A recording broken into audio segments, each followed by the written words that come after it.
So it's time now to take a look at the morning papers. Here with me today are senior political correspondent at the Daily Express, Christian Calgie, and journalist and political commentator Jade Azim. So very good morning properly to both of you. Lots of different stories on the front pages this morning, aren't there? Christian, you've picked out the Daily Telegraph's front page to kick us off with quite a dramatic headline: US to move nuclear weapons back to UK. Yes, so it hasn't been a huge break since America withdrew their nuclear weapons. It was 15 years ago in 2008 when they judged that the Cold War threat from Moscow had diminished. They've obviously realised that that was a very premature decision, so they're going to put B-61-12 gravity bombs at RAF Lakenheath in Suffolk, which are 3 times the power of the bomb dropped on Hiroshima in 1945. Rob Bauer, NATO military official, has said that all private citizens should prepare for all-out war with Russia in the next 20 years, and Russia has stated that the placing of the US weapons in Britain will be viewed as an escalation in Moscow. So it really is very, very stark and worrying. Absolutely, and it's just the latest in a series of kind of warnings that, you know, Russia obviously carrying out this war in Ukraine, but the warnings that they may want to go further.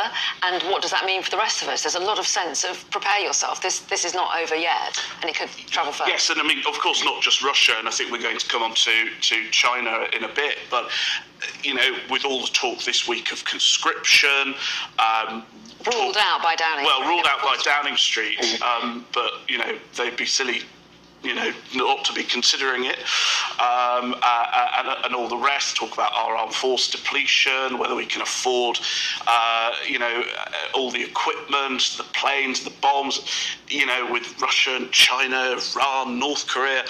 I mean, it really is, you know, the era of post-Cold War peace seems to be properly at an end now, and I think everyone is going to be very concerned that governments of all hues, but particularly of the last 14 years, were far too complacent and have eroded military capacity in this country too much for too long. Yeah, certainly a big message going out. It raises the prospect for the next general election also being very much a national security election.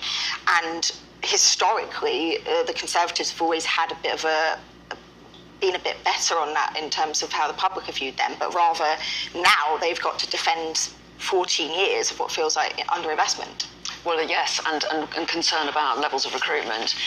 Let's move on, shall we, Jade, because the front page of the Daily Express focuses on the King confirming that he'd gone in yesterday for treatment on his enlarged prostate, which he's been very open about. But what's the Daily Express's line this morning? Yeah, so it seems that Buckingham Palace has made a point of briefing about specifically how they both went to the London clinic in order to save taxpayers' money on policing. It's quite interesting. Again, it goes. You say both, you mean as well as Kate? Kate Middleton as well. So Kate's in for an abdominal surgery, and the King is obviously in for an enlarged prostate. Both are doing well, but it's quite interesting that Buckingham Palace has emphasised that they have done this together to make sure that they're saving on taxpayers' money. It goes back to the point that other than national security, it's going to be cost of living. It's become an increasingly important and salient topic, and Buckingham Palace clearly knows that. Yeah, and it's really interesting how this whole thing has been handled, actually, isn't it, Christian? Because the King has been very open, as I referenced, and has also said how pleased he is that because he's been open, there's been this huge spike in interest for that condition, with a lot of people checking out the symptoms and checking themselves out. And this as well is interesting, that they're letting it be known that they are very aware and mindful of costs. Yes, I mean, I'm not remotely familiar with royal press briefings, but there does seem to be an awful lot of not just active but quite intimate briefing. And of course, it's very good that older men are checking their prostates. Apparently, also, I read this morning that Kate Ferguson's announcement about Fergie, about skin cancer has also led to an increase in people checking moles and other related issues. So, you know, it once again shows that the royal family have a very important constitutional role, procedural role, but also a cultural role like this, and they can use their enormous platform for very good means. Yeah, and it looks like the King is very aware of that as well.